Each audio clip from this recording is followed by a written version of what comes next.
Welcome to the Known Experience. I'm John Boydman, coming to you from Dallas, Texas. And Sean and our guest Slice are actually together today. Are you guys in Durham?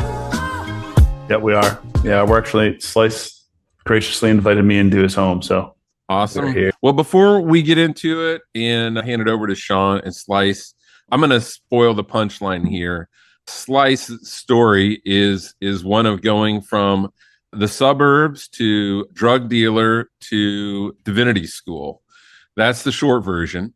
And I'll let Sean talk about how they know each other and how we get to where Slice is at today. But can I just first ask Slice, was that a given name? Did you shank somebody in prison? How did you get the nickname Slice? It's actually my middle name. It's an old family name. I was named after my grandfather. And then it's about kindergarten. And I was going by Slice at the time. And I said, call me Slice. So it's stuck ever since. But, hindsight 2020, I can say, the writing was on the wall that I was going to be a wild card. But yeah, that's so much swag. We have had more conversations at our house about Slice Penny. Like, my daughter has never even met him, but she heard his name and she calls some of her stuffed animals. She's incorporated Slice into their name. It's just so funny. Like the kids are enamored by his name, right? Like he's a cartoon character. He's a movie character. I can't meet her because they'd change all the names. She'd be so disappointed. It's pretty amazing. It does not. It's not a good nickname to have on the golf course. I know that much. Well, my name is my game on the golf course. Hence why I met Sean on the pickleball court. There you go. I mean, you could Slice in pickleball too, but it's a good thing, right? He does. Yeah. Well, tell us how you guys met on the pickleball court and take it from there, Sean. Yeah. I feel like I've met a lot of people, just as many people on the pickleball court as I have at the restaurant. But yeah, Slice was one of those guys that actually played with Landon when Landon first started playing with adults 5 months ago, right? I was always looking for the guys that were gracious enough and actually encouraged him. I think that was the thing, is you can play with the kid, but how you play with the kid is what I'm looking for. And the first time he played, he encouraged him because Landon had an even more difficult time controlling his anger back then. And I think he was pretty hacked because he lost or something. And so I was like, don't worry about it, man. You're good. You're only 10, and then, he treats people really well at the courts, and John, as you know, I look for people that are consistent kind of in who they are, right? They're not just leveraging relationships, but they're consistently gracious to whoever it is. So caught my attention. And then, I heard snippets of the story, right? I was like, holy cow, this nice guy who's at Duke used to be a drug dealer. So I was like, this is perfect, right? Before I even really knew him that much, I was like, he should be on the podcast. It'd be cool to share his story. So here we are. Awesome. Yeah. Well, why don't you start it off for us, Slice? Tell us where you came from before you ended up in this article that I just read from 25th U students arrested. Yeah. How did you get there? So I was, born in Charlotte, North Carolina. Couldn't have asked for a better family, reared in the church, but just kind of always felt like a square peg in a round hole. And that was until I was introduced to drugs and alcohol. So the semi-long version of a very long story was, I was an alcoholic and drug addict, and thought there was this weird kind of dichotomous sensation of, like, when it came time to go to school, like, okay, if I can get away from everyone who knows me, then I can reinvent myself and, be sober, really be a Christian, do all these good things. But then the other, 50%, maybe 51% was like, yeah, but just as a fallback, probably go somewhere far away where, if push comes to shove, I can continue on in my ways. So naturally, I gravitated towards Florida State. There is this, Florida State, a good Christian school. I mean, there is this principle that I found in life, and that is, wherever you go, there you are, right? And that's exactly what I found. I remember, heading down, riding in the car with my parents, and really mentally, preparing. And I was even praying at that time, God help me, start over, start fresh. And never forget, pulled up to the dorm, opened the door to get out of the car, and I looked down and I saw my shadow. And I just remember I had this gut-wrenching feeling of, like, this is not going to be good. About 20 minutes after my parents dropped me off, I started calling cabs to get someone to take me to go buy beer. And that was the beginning of it. Man. So I think one of the fascinating parts, I just think about the kind of psychology. Can you identify what it was in your life that kind of started that? Was it just the risk, right? Like as youth, we kind of looked for risk and it's fun. And then before you know it, you're like, oh, this fun now owns me. Yeah. It's not just fun anymore. Right. Somebody else is driving it. So do you remember what it was that kind of started that pivot towards, recreation? Mm-hmm. And then it's not anymore. That's a good question. I would say I discovered pretty early on that, it felt good to do bad and to be bad. Like that Chris Cagle song, Chicks Dig It. That was part of it. And then when I was 16, I was doing a drug deal and the kid's mom was a nurse and had this stockpile of pills. And so traded an absurd amount of pills for a very small amount of weed because he wanted to start smoking weed. And I was like, I'll teach you how to smoke, all this. And he takes a whole nug of weed and sticks it in the glass bowl and goes fire it. I'm like, dude, you got to break it up. So I said, hey, be my eyes on the road. I'll show you how to pack a bowl.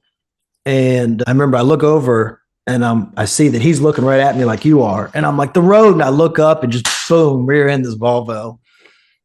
Her back windshield shatters and she hops out. She's screaming, you hit me. You just hit me. I can still see her face and hear her voice. And I said, I know it was my fault. And I held up my phone, pretended to be on the phone. I was like, yes, 911 dispatcher. There's been an accident. Told them the intersection, but I wasn't on the phone. It was pouring rain.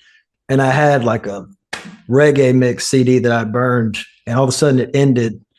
And like this gangster rap CD came on. And I looked, the light had just turned red and I just busted a legal U-turn, drove off.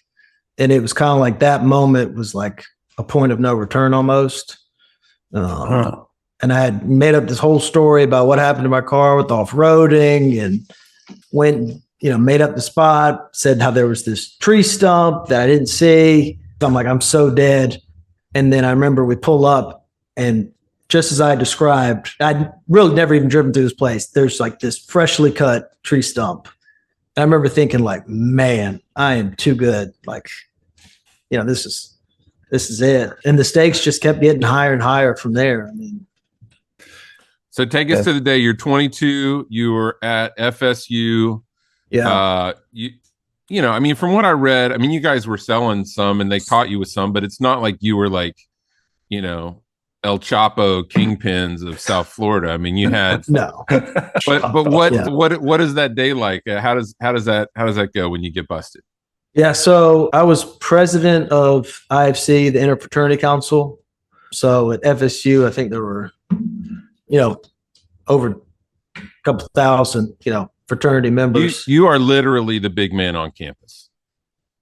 At least in my mind. But I was, tight with the university president, eating dinner at his house. And, so externally, it's like, wow, this is like the best guy. I'm hosting a charity golf tournament, for the university, making sure we support police department, professors. I had gone on a really bad bender, really about the 4th of July that summer. And it was to the point where it was like, one of those days where, I'd been saying, okay, today's the day I don't drink, I don't use drugs. And every day I would drink and use drugs. And, I had this secret life, this house of cards that I built. And I lost about 30 pounds in like a month and a half, maybe. I wasn't sleeping, wasn't really eating, but like once a week. And so they're trying to figure out what's going on with me. They can't figure it out. So they bring me home, to see this neurologist, the same neurologist who attended to me after I'd been in a car accident, faked a coma. And, I come home, he can't really figure out what's going on. And then day 2 of no drugs, no drinking, I had a withdrawal seizure, fell in the swimming pool in my parents' backyard. And I was standing out there and I was saying to my mom, I got to go back to school. I got to go back to school. I don't remember any of this, but she said that my arms went like this and I froze. And then I fell into the pool and I started convulsing. And my mom had just beat cancer and she jumped in and was trying to get me out. But she said my body was shaking so hard she couldn't, pull me up. And so she kept going under, trying to pull me up, but it was too heavy. And she said every time she would come up, she was screaming out, "Help me, Jesus, Jesus, help me." And she said the last time she came up, I'd been under for almost 2 minutes. She said my body had stopped shaking, and she was convinced she was holding her dead baby son in her arms. And she said she came up for air. She looked and she saw 2 sets of feet, and 2 guys heard her screaming, hopped the fence, came running up. They pulled me out. They said when they pulled me out, my lips were blue and my skin was gray. And I don't remember anything till being in the ambulance, and it felt like I got stabbed in the chest. And I was like, and then I heard him say, blood pressure 70/30, we're losing him again. And I don't remember anything until waking up, strapped to a hospital bed. And the doctor came in, and they'd done all these tests, EEG, EKG, CT, MRI. She cleared the room out, and she was like, hey, we need to talk. She said, you have no history of seizures. Your family has no history of seizures. And ever since, we gave you drugs, you haven't had any seizures. So how often do you drink? What drugs do you use? And I said, well, I don't drink and I don't use any drugs. And she's like, I'm going to remind you, you were brought in here basically dead. And I'm telling you, there's no explanation other than drug and alcohol withdrawal. So I'm not going to ask you again, how often do you drink? What drugs do you use? And I said, well, I'm not a parrot, so I'm not going to repeat myself again. I don't drink. I don't use drugs. And she's like, well, then I can't help you. And so I got discharged. And the day of IFC elections at Florida State, that was at like 5 o'clock. I was texting, with the incoming president. And then as soon as that election ended, there's a knock at the door, and it's 4 plainclothes police officers. And they said they were local cops on neighborhood drug complaint, So I put on my best Eddie Haskell routine, explained to them, who I was and, the just golden boy of FSU. And they kept calling me James. And they had me write out my full name, my date of birth, my driver's license number, and address. Thought it was strange, but didn't think much of it. And after about 15 minutes conversation, an officer sitting across from me turned and he said, Slice. And I was like, and he said, my name's Garrett Williams. I'm a DE agent from the state of Florida. I have warrants for your arrest for trafficking cocaine, conspiracy to traffic. And I just fell to my knees. Mom started crying and went to jail in Charlotte. But I didn't know. So they had me on a fugitive extradition warrant.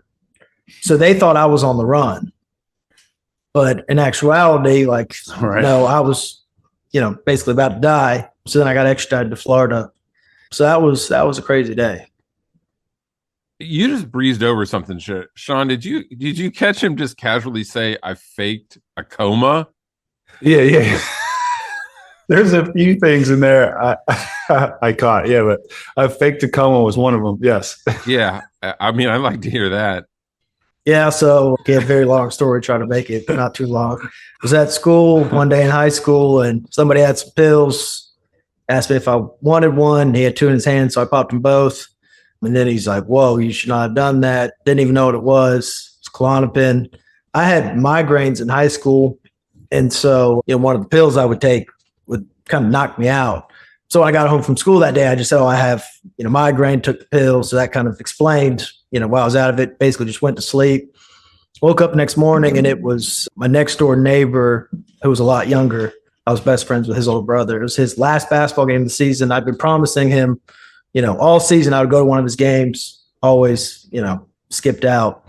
So I was like, I got to go to the game. I'm pulling out of the driveway and basically blacked out, drove into the neighbor's concrete mailbox, slammed my head, bit through my lip. That's why I got a scar. And the story goes, the mail woman saw me lying in the street unconscious. What actually happened was I realized, I got liquor and weed and stuff in the truck. So with one hand, I caught the blood trail so they couldn't follow it, and then cleared out everything from my Jeep. I had the seat that could pull up, and I went and buried it in the cul-de-sac. And then when I saw the mail woman coming, lied down the street. So cops showed up, and I remember hearing a cop say, this is a DUI. And the other cop's like, are you kidding me? It's like 8:30 in the morning, and this kid looks like he's 12. And he's like, well, why else would it happen unless he had a head injury? And so then I announced that I had hit my head, on a tree branch running to school, running to class late in the rain yesterday. And I was in the hospital, and the doctor asked, why did I have marijuana in my system? And I basically and so for 8 weeks, I didn't speak. I just pretended like I couldn't talk.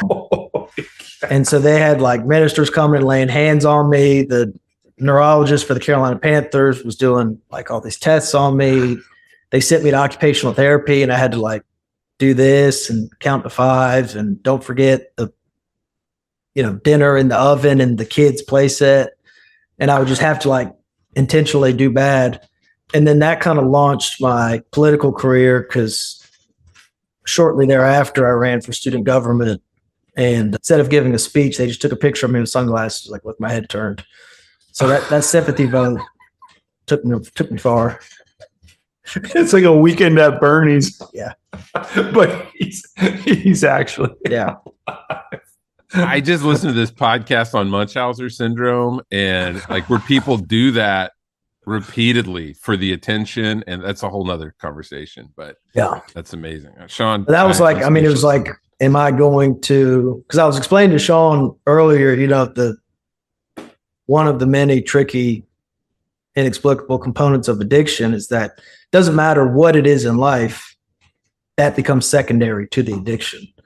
And so it was like, forget the damage it's going to cause my parents and my brother and my friends and this whole litany of things. But it was, no, if I, admit to that, then wait a second, like I got to address the fact that I have weed in my system. Or it's like, you pretend to be brain dead and fool everyone. Well, now everyone's going to kind of forget about the whole weed thing. Man, all right. So how do you, obviously you're a super smart guy, right? You know how to manipulate situations. You know how to think in the situation. Yeah. But so where did that all turn, right? Was it again, like once prison hit, was it a moment, or was it the 3 years that just gave you a lot of time? Like, this is actually not the life I want, right? Like, because it's a whole, like you develop almost like a personality around it. Yeah. Yeah. And you fine tune it. So my rock bottom was meeting with my parents and a psychologist a couple of days after, my arrest, getting bailed out and everything. And at this point, I'm still deny. Case mistaken identity. You got the wrong sliced penny. Clearly, I have a doppelganger in Tallahassee. And then my mom recounted, the story of me drowning. And for the first time, I heard her tell the story. And all of a sudden, my head dropped. And the psychologist, very good at his job, noticed that. And so he said to my mom, I want you to say that again, but this time, Slice, I want you to look your mother in the eyes. Mm. And I was like, nah, I'm not. And my dad, who, flew in from a business trip to bail me out and then flew back to finish the business, then came back, and we actually talked about it not too long ago, like, how did he do that? And he's like, it's just one of those things where it's like, this is what the family needs. Right. You just step up and you do it. Like, somebody had to be calm. Someone had to be clear-headed. So, that's, I just did it. He was like, Slice, look your mother in the eye right now. So I did. And she told the story. And I fell to my knees and I started crying. And I threw up my arms and I said, God, help me. And they said, okay, what's going on? And I said, it's true. And they said, what's true? And I said, everything. I said, I'm a drug dealer. I said, but I'm also an alcoholic and drug addict. And I said, I every day I say I'm not going to use or drink, and I do. Every day I do. And in that moment, it was like, my bottom wasn't the external factors. It wasn't the expulsion from school, the eviction from the apartment, dumped by the girlfriend, going to prison, all that. Like, my bottom was internally feeling like I hate who I am and I can't do this anymore, and I just don't know what to do. And that's when God really, started making changes in my life. Well, when you got sentenced and your lawyer did some negotiating on your behalf, you thought you were basically going to like a high-end white collar camp, but that's not where you ended up, right? Tell us about that story. So I was on pretrial release for like 15 months, which was the best thing for me because it allowed me, get sober, get back into church, break some of these habits, start developing some healthy new ones. And, you know, the whole time, because it started out like very lengthy sentences. And it's like, this is first offense, you know, this is crazy. But they wanted to make an example out of me. And so the lowest that they would go was the mandatory minimum, 3 years and a $50,000 fine. And that was the best the attorney could get. And so he called me as I was leaving, doctor getting a cast put on my wrist from broke it playing tennis. And I told him, I said, hey, I got this cast. Can I, you know, get an extension? He was like, no, how'd you break your arm or your wrist? And I told him, he's like, whatever you do, don't tell anyone in prison that you broke your wrist playing tennis. He's like, just say basketball or something. And but he told me, he said his exact words were, you know, you're going to go to a minimum security faith-based work camp. I said, what does that mean? He said, basically it means there won't be any fences. It'll be white collar, nonviolent. And he said, you know, you won't be sitting around a campfire singing Kumbaya, but, you know, it'll be really low key. And I'm like, all right, you know, it doesn't sound great, but it's better than locked up raw. Yeah. And they sent me to a maximum security, maximum site camp. And ironically enough, that show was on Locked Up Raw. Sheesh. That prison was. And I'll never forget the bus ride to there from the reception center and just praying. And I'm like, God, I don't know what you're doing. I just ask that you help me have faith to trust your plan and trust this process, you know. But God, also, if you want any input, I don't think this is a good idea. I think the attorney's plan sounded a little better than yours, but, you know, in Jesus' name, amen. That sounds terrifying, though. I mean, yeah. So once you get there, so you're completely sober by the time you get to prison. Yeah. And you're like kind of a little bit more leveled, squared away. Yeah. Like kind of have a direction. Yeah. Feel settled, right? Like you're not struggling with your demons anymore as much. No. So, I mean, that would be tough, right? I think when you feel like you kind of are doing your personal penance, right? Right. You made the right decisions, and then you go to the den, right? For 3 years in maximum security when you're not in the throat, like when you're not that guy anymore. Yeah. Ooh. I mean, that's where that part of the story is catching me because, yeah, how do you maintain? Did you find someone in there that helped you like maintain this new direction? Like, how did you do it? Like, what was So it's interesting because I've always gotten out of trouble my whole life. And I remember, you know, Philippians 4:7, just the peace that surpasses all understanding kind of hit me. And I said to the psychologist, I said, you know, I don't care what the attorney's saying, you know, stay sober, stay out of trouble. Like, I need to go to prison. And he's like, well, let's talk about that. And I said, you know, if I get out of this, I don't think I'll ever stop. And so like, I felt it in my heart, in my spirit that like, you know, this isn't what I want, but this is what I need, you know, and just having faith to believe that God had a plan that was going to work out. And so, you know, I get there and at first, like I'm all alone. And so as a young, tattoo-free, non-affiliated white dude, you know, with a full set of teeth, it's like you're quickly labeled a target, you know. So it's like I had to fight a lot at first. And I quickly discovered that I did not have to be strong like a lion. I just had to not be the slowest deer running through the wilderness, you know. You can be the second slowest one, but you're still going to make it.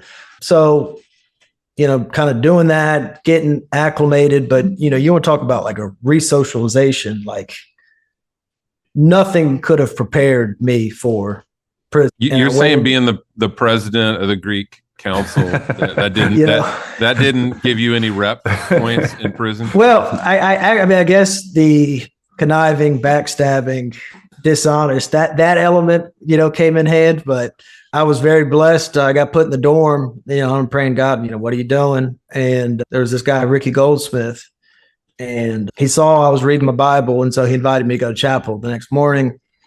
We're there, the guy's preaching, and then he calls Ricky up. And I'm like, this is strange. You know, what's going on? Next thing I know, Ricky preaches one of the most powerful sermons I've ever heard. We start talking afterwards. Turns out, you know, at that point, he'd been in prison for 18 years for a murder he didn't commit. Not typical prison, like oh, I'm innocent. I mean, like guards were telling me this guy's innocent. And he took me under his wing and we quickly became, like brothers. And I mean, to this day, we still talk all the time. Currently got an attorney for him. And we're just praying, this will be the year that God opens the door to bring him home. But God used him for many reasons. But, it's funny when I look at being at Duke Divinity 3-year program. I was in prison 3 years, and it was like prison was my spiritual formation. And, now Duke is like the intellectual, theological formation. One thing that we really want to help men grow in this podcast is friendship and really being there for each other, right? Yeah. And what did you learn in prison about friendship and loyalty and like true, like meaningful relationships with other men? Yeah. So I went into prison pretty set that, I'm not here to make friends. I'm just going to do my own thing, mind my business, which is a very unchristian mentality. And Jesus had other plans. Because like I said, with Ricky, and one thing that I learned in prison, word is everything. I shared about like with my neighbor, the little boy in his basketball games, told him 10 weeks in a row, I'll be there, was never there. And it's like in prison, if you say something, like you better deliver. And so, some of the most loyal, faithful, genuine people I've met my entire life were in prison. And these were, convicted killers. Some of the wisest people I've ever met in my life were in prison. And they had a 4th or 7th grade education. And I mean, I have friendships that developed, in prison with people who I'm still in touch with to this day, which I never would have guessed, but I just, I had a dream one night, fairly consistent theme of my story, in prison, praying, God, what are you doing? Help me have faith to believe. And in this dream, I couldn't see anyone, but just the voice spoke and said, I brought you and Ricky together so he could help you get through prison and you could help him get out of prison. Ricky fulfilled his end of the bargain and then some. Now I'm trying to fulfill mine for him. But when I say Ricky saved my life, I mean that literally. There was one day I was working, I just gotten hired as the canteen guy, so soap and hygiene and food and stuff. But there had been canteen for a while. And at Santa Rosa main unit where I was, there's general population, which is what I was in. And then there's CM, close management. So basically the prison within the prison, 24-hour lockdown. It's like if you stab someone, if you assault a guard, then you go there. And I was supposed to do general population canteen. And then they announced, no, you're going to go do CM because they were more afraid of them being upset.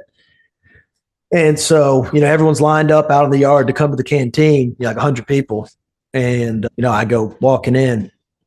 Unbeknownst to me, on the yard for the first time in the history of the prison, all of the gangs were in accordance, full agreement on one thing. I had to go because I had elected to go and do this. Not that I did what I was told, by the guard. And so they were like, yeah, we're going to get rid of him. And Ricky threw his bag down, went in front of everyone, 100 people. And was like, y'all aren't doing anything to him. Y'all are crazy. Like, he's just doing what he's told to do. Like, it's not like he made this idea up, but if anyone's got a problem with him or anything that I'm saying, then, we can handle that right now. And no one did anything. No one touched a hair of me. I had no idea until later on, this 65-year-old guy named Nacho was like, I'm going to tell you something. You don't know how good of a friend you have in Ricky. And he said, when you go home, don't you ever forget him. Because you wouldn't be able to go home if he hadn't done what he just did. And I'm like, what are you talking about? What did he do? He told me the story. And in that moment, I'm kind of lost on the whole, this incredible friend. I'm like, wait, people wanted to hurt me? Like, wait, what? Like, that doesn't make sense. And it's like, all right, well, guess what? In prison, like, logic is not really just floating through the water. And, that's one of those things where I never forget and I always try to remember. So whether it's picking up the phone if he calls at an inconvenient time, or whether it's, cutting back on my budget to stow away a little money for when he comes home, or send him, some canteen money, whatever it might be, attorney, just trying to be the type of friend that he and some others were for me. Yeah. I mean, I think a lot of us in life, we don't really, if we think about it, our friendships are never really tested at that level. Well, Yeah. almost none of us are, right? Like, so we have there's a lot of things that get in the way of friendships. But I think that's what I'm hearing through this whole story too, is that it's like the distilling down of a lot of these, whether it's faith or purpose or friendship or, penance, like when everything is stripped away, it becomes very clear. Right. And I think a lot of us don't really have that opportunity not opportunity. I don't want to go to prison, but we don't have those seasons in our lives when literally, and he's talking about it now. I'm sure, we talk about shame a lot and guilt, and it seems like you're free to that, right? You can share your story, or maybe you're not. Maybe it's just part of it, right? And we can talk about that. But like a lot of people, shame keeps them from really progressing, right? They might share with somebody, but they don't really share enough to heal or kind of own it. And I think that's what I'm hearing. Even with friendships, right? We kind of keep passing on friendships because they're not perfectly set up, right? They don't serve us how we want them to serve us, especially guys, right? There's so many different reasons why we don't have room or don't seem to care or value friendships as men. And maybe that's just growing older. I don't know. I'm still trying to figure that out, but I mean, a few ideas came to mind when you're saying that. So just the other day I was with a mentor and friend of mine, Ed Priestaff. He's a pastor in Roxborough, and he was sharing with me how he found some of his grandfather's old photos of when he fought in the war, and it was like fellow soldiers, and they would give each other pictures and sign it. This was all before social media and being able to keep up. And he's like, but they wanted to always have that memory of their friendship. And so I think, not at all equating me being in prison to war, but when you face a hard, challenging time where you just simply can't get through it alone, and so you rely on other people, especially, in this situation, other men, this bond is formed that most can't understand and no one can take. And I mean, the other thing I was thinking about, with the guilt, the shame and remorse, the guilt, remorse, and shame of yesterday, worry, anxiety, and fear of tomorrow, no longer paralyzed by those two things, but I'd be lying if it doesn't pop up. I mean, now I have a toolkit of how to deal with it. And like you said, I mean, sharing it really helps, being vulnerable, but it's also all the things that seem to work are all the things that historically masculinity has taught us not to do. So it's that weird tension between, be a man. It's like, what does it mean to be a man? It's like, in order for me to be the best version of myself, I need to cry sometimes. I need to share that I'm not doing okay. I need help. And until I did that, I really didn't see any growth or change, which was what I'd been desperately trying to get. That's why I use drugs and alcohol, change the way I felt. I have, this is a thought, and maybe I would like to hear both of your opinions on it. People don't inspire others, they confront them. Right? So we call a lot of things inspiration, but it's actually the viewer or the listener is confronted with how they're not, whether it's health or valuing friendships or addiction. So when you think you're inspiring, you're actually confronting them. And I was like, that's a fascinating thought. And maybe that confronting sounds so negative, but really inspiration is confront. Like if like, let's say someone does have difficulty with exercising and I post something about, I ran 8 miles the past 5 days. Yeah. When they see it, they're not inspired. They're like, I haven't ran a mile in 2 weeks. Right. So they're confronted with how they're not doing it. They're not inspired actually. Or maybe they are, but that confrontation is actually more powerful than the inspiration. Yeah. And I guess the separation then would come down to the approach. So if it's, I'm posting it for self-glorification and to condemn others, or if it's like, hey, after, I lost the 30 pounds and I Right. was a string bean, then I got sober and put on 40 pounds of lard. And then I was like, wait a second, like I'm still killing my body just in a different way than I'm not using drugs. Now I'm using sugar. And I'd made these cognizant changes. If I can do it, Lord knows you can do it too. That could be a confronting in a way that also brings in this, that's just something I think about a lot with churches and pastors, where it's like, you're supposed to confront the sin, but am I doing it in a way that confronts the sin and shames the sinner? Or am I doing it in a way that confronts the sin and then inspires the person to receive the same grace and transformative power that, changed my life?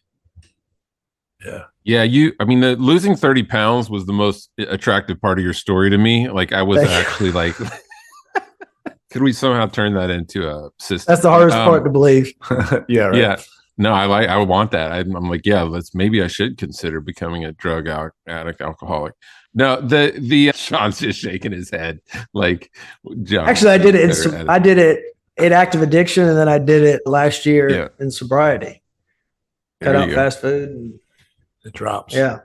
No, but to what you guys are saying, my friend Dave Runyon wrote a great book called The Art of Neighboring, but he said this, and I'd be curious what you think about it. To your point, Sean, about confrontation, he said to start a movement, you don't set a bar so high that people have to really strive to get over it. You set a bar so low that they're embarrassed if they don't step over it.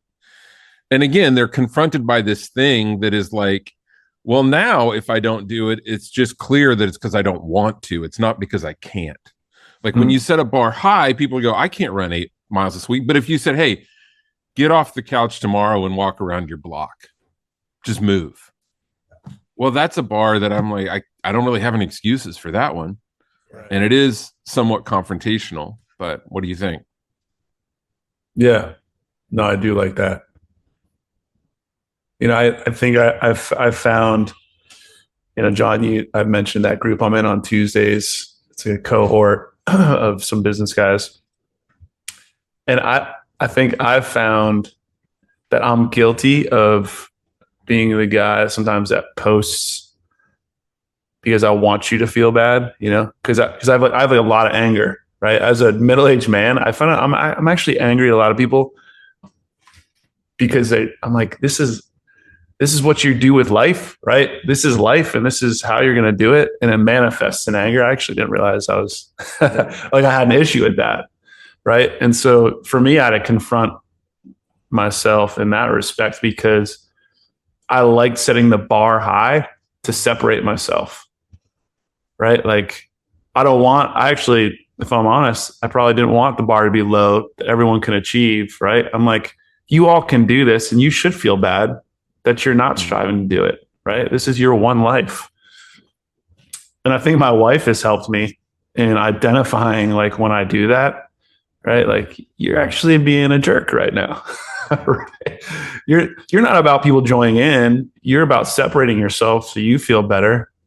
And so I think that's one of those things that in this group, has helped challenge me on that, confront me on that. Right? Like, why do you have this anger, and where is it showing up in your life? Right? And are you aware? That's pretty helpful. Along those lines, Slice, when you talk about coming back from prison and the friendships that you made there and the loyalty that you found there and respect and honor, even from people that are not on your side. I'm sure when you first got there, you said you had to fight some. I'm sure just like actually standing up to guys, whether you get your ass kicked or not, there's a level of respect that, hey, this guy didn't back down.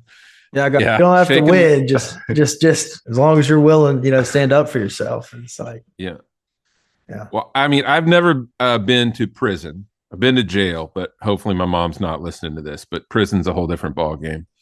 And I've never been in the military, but I have been on the mission field in a third world country in Haiti. And I know that, like to what you said earlier, we're in those places, and you need each other to survive. And there is at times there's like an us and them feeling of sticking together. And I know that soldiers experience this, and I don't mean to like compare myself to a soldier in any way. But one thing I found coming back from that world is it's easy to be like super cynical as to how easy things are and how faithful or unrespectful of your time or unhonoring of things friendships can be. And of course, after a while, you get comfortable and you drift away from that mindset and you kind of like assimilate into this easy world. Did you run into some of that resentment towards people on this side of it? And do you still struggle with that sometimes? Yeah, I mean, I think there were just like before prison, if friends were currency, it was like I got 100 pennies, and then it's like after prison, it's like I'd rather have 4 quarters. So, I'll be cordial and friendly with hopefully anyone and everyone. But as far as actually like really, getting tight with someone, like my threshold for the foolishness and the opulence has just really dwindled as a result of prison, like with complaining and kind of like, a lady one time complaining that, there were leaves in her pool because the lawn care guy came after the pool guy, and it's just been an awful day, and it's like, okay, my best friend is in prison for a murder he didn't commit. His mom's dying of cancer and his son is in trouble. Like, he's having a bad day, but he's still practicing more gratitude than you are. And I mean, going back to the idea of confronting, I used to struggle with forgiveness, both forgiveness of self and forgiveness of others. And, and one of the many differences between Duke Divinity and prison, because people often ask, like, so what's, the difference, what's it like dealing with the differences between those two places?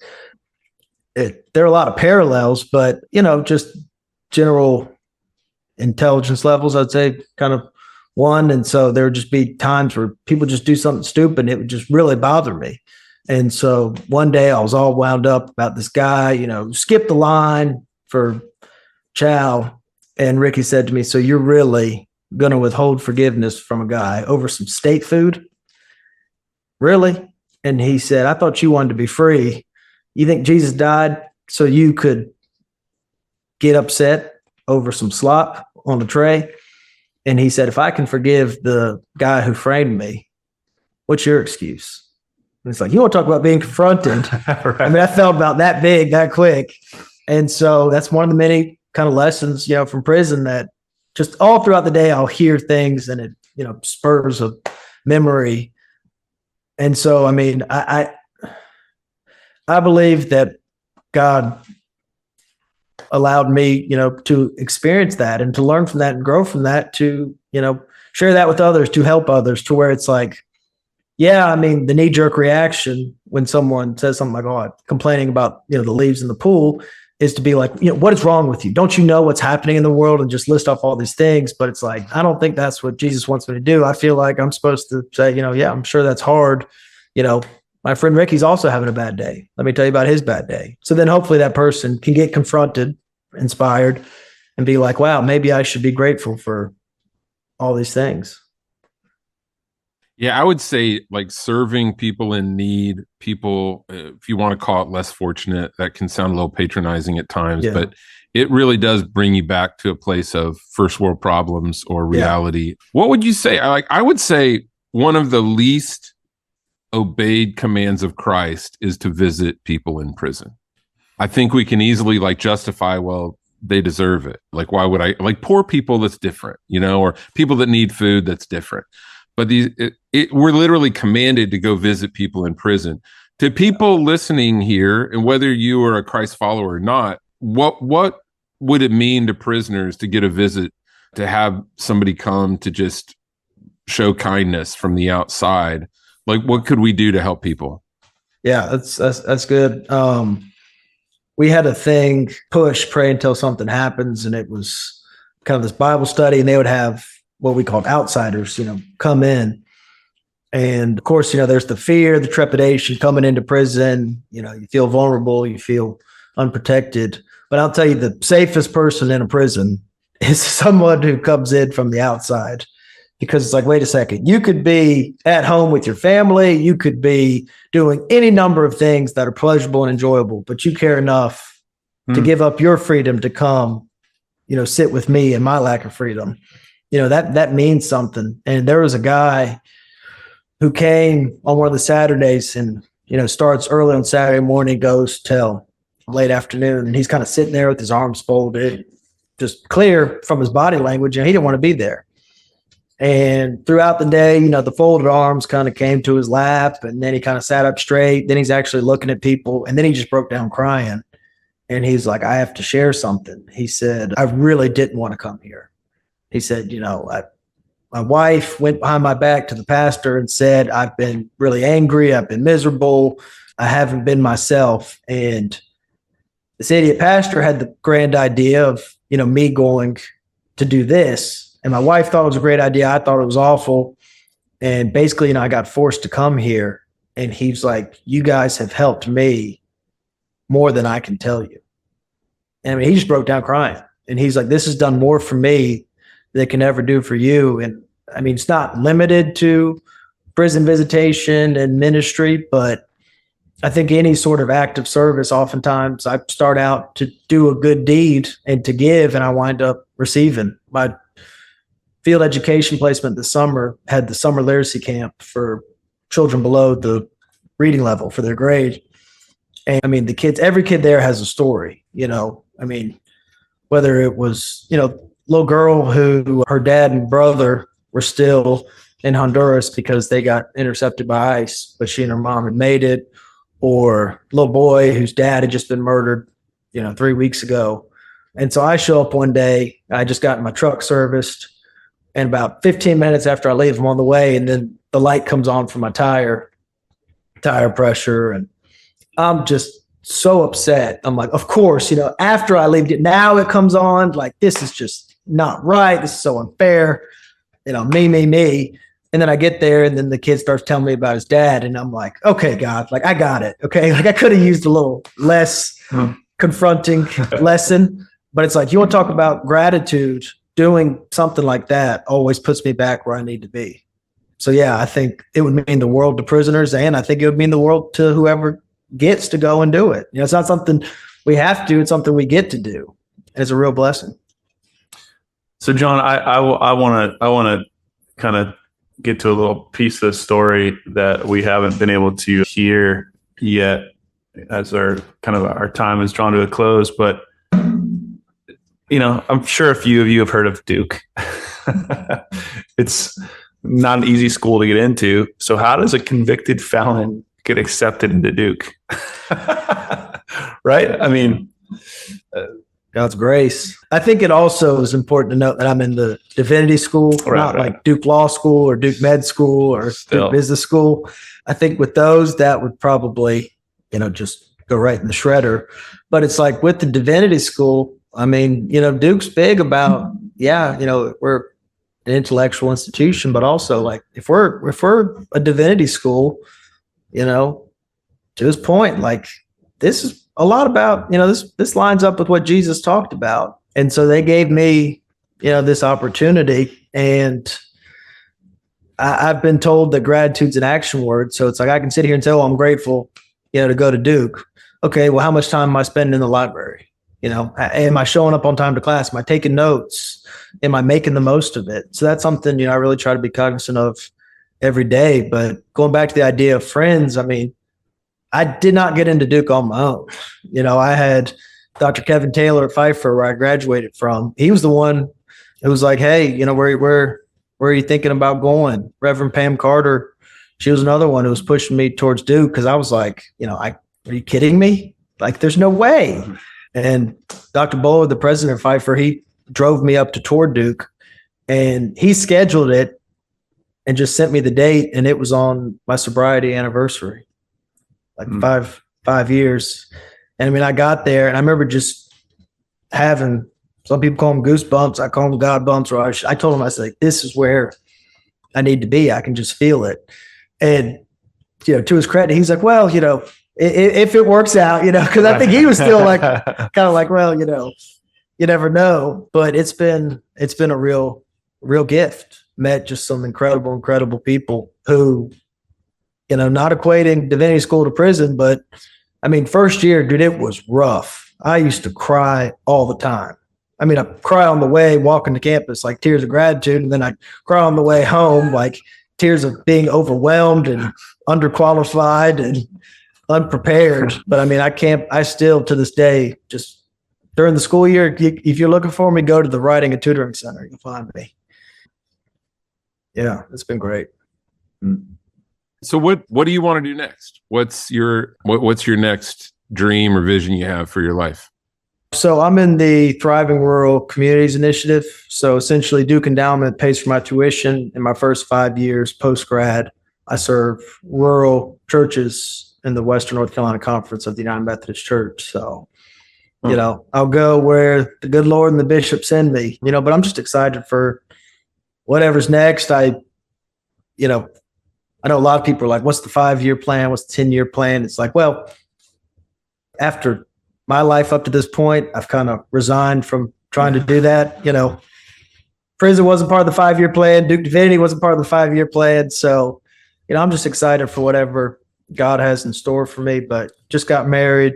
So a lot of exciting things are happening now, entering my last year of seminary, but I guess my goal is to not just tell, like Frank says, St. Francis of Assisi, preach the gospel always, and if absolutely necessary, use words. So, to Sean's point earlier about, the pickleball court, it's like I view that, as ministry opportunities.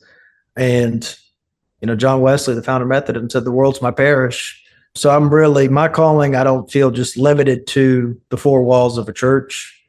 And, my calling is minister to the least, the last, and the lost. I mean, the person who I used to be who wanted nothing to do with the church. And I actually said, I'll never step foot in a church again.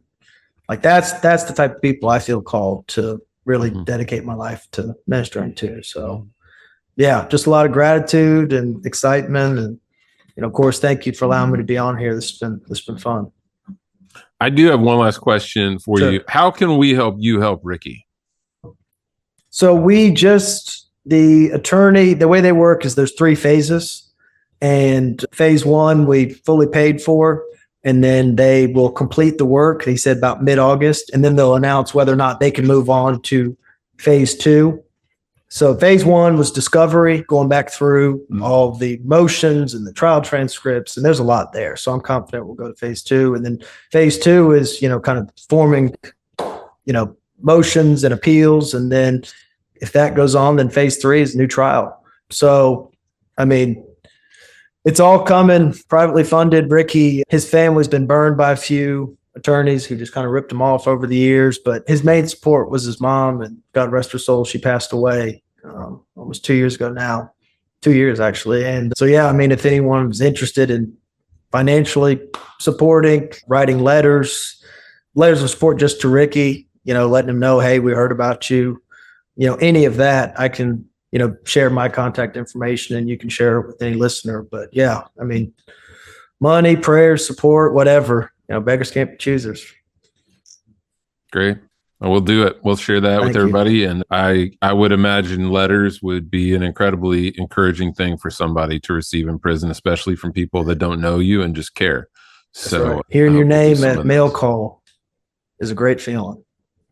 I still have letters I received in prison. A little girl from my church in Charlotte drew a picture, and it's like, I got it framed, because it was on just one of those days where I was really just down and feeling terrible and lonely and forgotten. And then it's like, get that letter from her, and it's like, wow. So that's good. Cool. Well, guys, thanks for listening. Hopefully, to me, it was an incredible story. It was actually the first time I've heard much of this. 90% of it, 95% of it. And like we said, I think I'm confronted at a bunch of different levels in a great way. So hopefully you are too. And as John and I try to do in sharing the stories is just to open you up to other guys' stories, to know yourself, to know them, to be interested in what's going on, to just live lives that are more integrated and caring and conscious just about what's going on. and yourself. And I think one of the beautiful parts about listening to his story, and when I just love when I hear guys that have walked through it all, right? Like, it's to steal from your family, to embarrass your family, to embarrass yourself, to be in prison, but then for that to turn and have such incredible power and change exponentially more lives than it hurt. It's just, I can never hear stories like that enough. So I know that it's of great use to me personally, and so hopefully it is to you too. But thanks for listening, guys. Until next time, it's been the Known Experience for John and Slice, and we'll see you soon.